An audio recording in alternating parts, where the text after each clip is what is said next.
రాష్ట్రంలో రుణమాఫీ కథ ముగిసింది. 31,000 కోట్ల రుణాలను మాఫీ చేస్తామని ఆర్భాటంగా ప్రకటించిన రేవంత్ సర్కార్ చివరకు 20,000 కోట్లతో సరిపెట్టింది. చివరి వరకు ఇస్తామని ఊరించి మభ్యపెట్టిన ప్రభుత్వం 2 లక్షల పైన రుణాలున్న రైతులను చివరకు ముంచింది.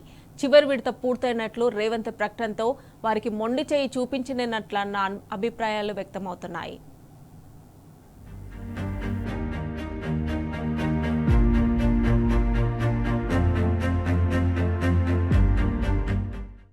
రైతు రుణమాఫీ కథ ముగిసింది.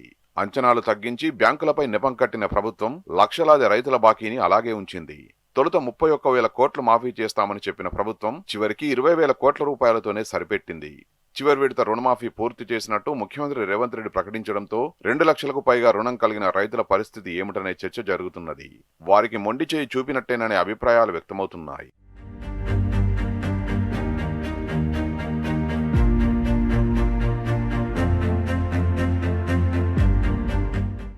సర్కారు లెక్కల ప్రకారం 42 లక్షల మంది రైతులకు 31,000 కోట్ల రూపాయల రుణమాఫీ చేయాలి. కానీ ఇప్పటి వరకు ప్రభుత్వం 4 విడతల్లో 25.35 లక్షల మంది రైతులకు 20,616 కోట్ల రూపాయలు మాత్రమే రుణమాఫీ చేసింది. ఈ లెక్కన ఇంకా 16.65 లక్షల మంది రైతులకు 10,384 కోట్ల రూపాయల రుణమాఫీ చేయాల్సి ఉన్నది.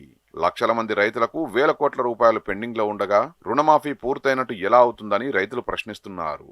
రుణమాఫీ చేయాల్సింది 31,000 కోట్లు కాగా 20,000 కోట్లు మాఫీ చేసి మొత్తం పూర్తయిందని ప్రభుత్వం ప్రకటించడంపై విమర్శలు వ్యక్తమవుతున్నాయి.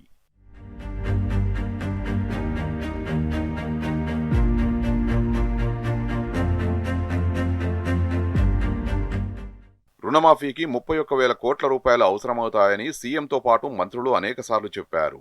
కానీ సీఎం ఇప్పుడు మాట మార్చేశారు. రుణమాఫీకి తొలుత 31,000 కోట్లు అవసరమని చెప్పిన సర్కారు ఇప్పుడేమో 20,000 కోట్ల రూపాయలు మాఫీ చేసి పూర్తయిందని అంటున్నారు.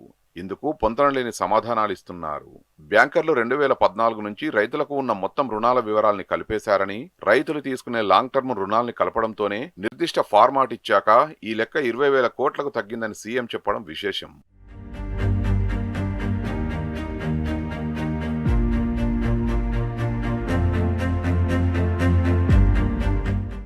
ఆగస్టు 15 నాటికి 3 విడతల్లో రుణమాఫీ చేసిన కాంగ్రెస్ ప్రభుత్వం 2 లక్షల లోపు రైతులందరికీ రుణమాఫీ పూర్తయినట్టు సీఎం మంత్రులు చెప్తూ వచ్చారు. తాము మాట నిలుపుకున్నాం కాబట్టి మాజీ మంత్రి హరీష్ రావు రాజీనామా చేయాలని డిమాండ్ చేశారు. ఒకవేళ ఆగస్టు 15 నాటికే రైతులందరికీ 2 లక్షల రుణమాఫీ పూర్తయితే ఈ నెల 30న మహబూబ్ నగర్ లో 4వ విడత రుణమాఫీ ఎందుకు చేసినట్టు? 3.13 లక్షల మంది రైతులకు 2,747 కోట్ల రూపాయలు ఎందుకు ఇచ్చినట్టు? ఈ లెక్కన కాంగ్రెస్ మాట తప్పినట్టే కదా అన్న ప్రశ్నలు వినిపిస్తున్నాయి.